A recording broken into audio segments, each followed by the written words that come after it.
I would say that I didn't really grow up with any godly role models. I didn't really see a lot of people demonstrating the character of Christ, for me to follow as an example. But my dad did take me to a Baptist church when I was about 9 years old, and during that time, my dad was really struggling with alcoholism.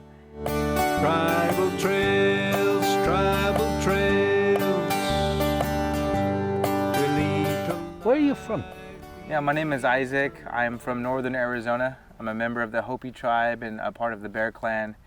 And I'm currently reside in Phoenix, where I'm working in the Chief Incorporated, which is a ministry serving Native American tribes throughout the country. In fact, the Western Hemisphere, I would say, from Alaska all the way down to Latin America. Wow. Yeah. And I'm from India. My name is Prerna. We went to school together. We did our Masters in Global Management and met in Phoenix. Yes. So just maybe a brief, how you come to know the Lord and how you got to Bible school, just we'll do that first. Okay. Okay. Yeah, so I would say that I didn't really grow up with any godly role models. I didn't really see a lot of people demonstrating the character of Christ, for me to follow as an example. But my dad did take me to a Baptist church when I was about 9 years old, and during that time, my dad was really struggling with alcoholism. And in his attempts to get sober and get right, he would go to church. So he really turned to God as a solution for his addiction. And at the age of 9, he took me to the Baptist church. I remember the sermon. The pastor was talking about prayer and that God is faithful to hear our prayers and respond when a sinner cries out to God for salvation, that the Lord is faithful to respond to that. Amen. And so that day as a young boy, I remember going home and I started a prayer life. That evening, I remember praying before I went to sleep. And then the following couple months, I would pray every night, just kind of on my own. So that was an organic experience I had with the Lord, and that was my earliest memory of hearing the gospel and responding before I encountered a lot of challenges that were kind of generational, like addictions and stuff like that. So, but that's when I first got introduced to the Lord. So during that time, how did you grow up? Went to school, and then obviously you went to Bible school.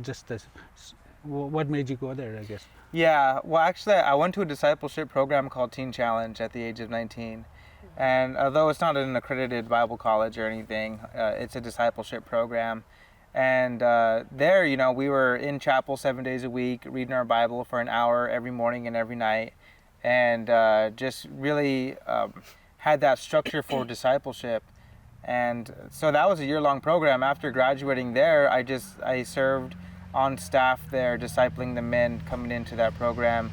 And eventually, I found myself working at Chief. So my end goal was always to give back and serve in the Native ministry. Okay, so what about you? How did you land up here, I guess? So my grandfather was a man of God, and he served Christ. And when he used to pray, by God's grace, people received healing. So he had a ministry in north part of India. My grandparents established a church.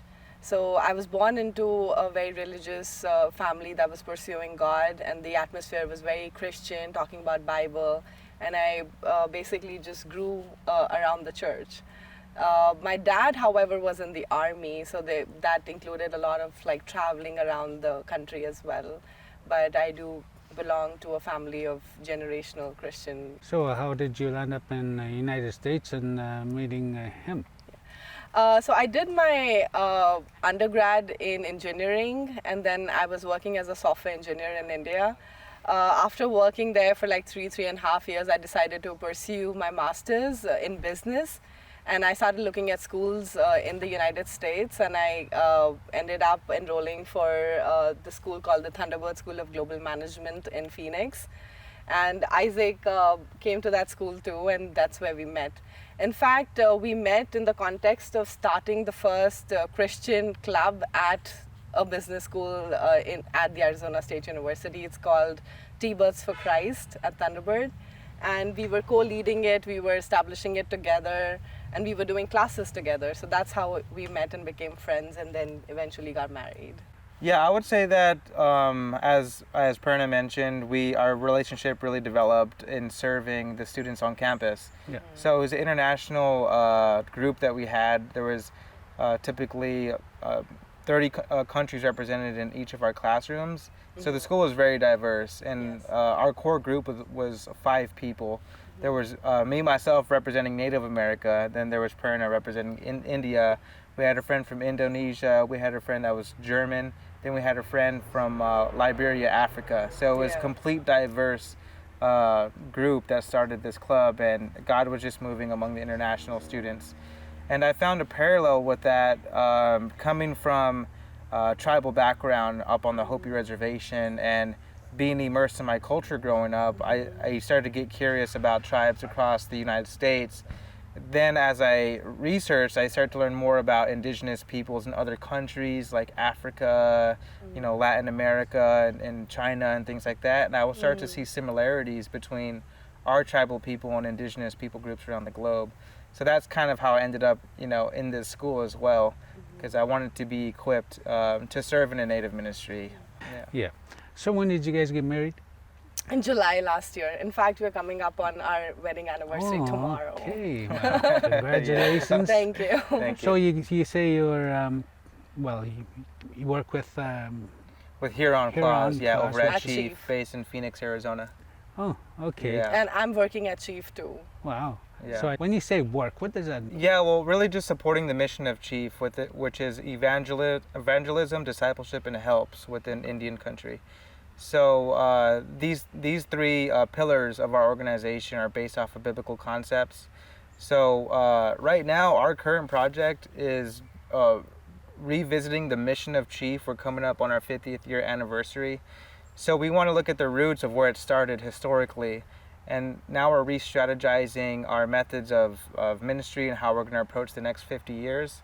One thing, for example, that we've identified is integrating the younger generation into Native ministry. As the older Native ministries ministers start to age out, we want to make sure that the baton is passed on and that we're training up the next generation effectively. So we see that gap of young Native ministers there, and we're wanting to provide solutions for that. So right now we're working with Huron Claws to kind of develop some internship programs, in the future. So It is very encouraging to see how the next generation of indigenous Christians step forward to spread the gospel to our people.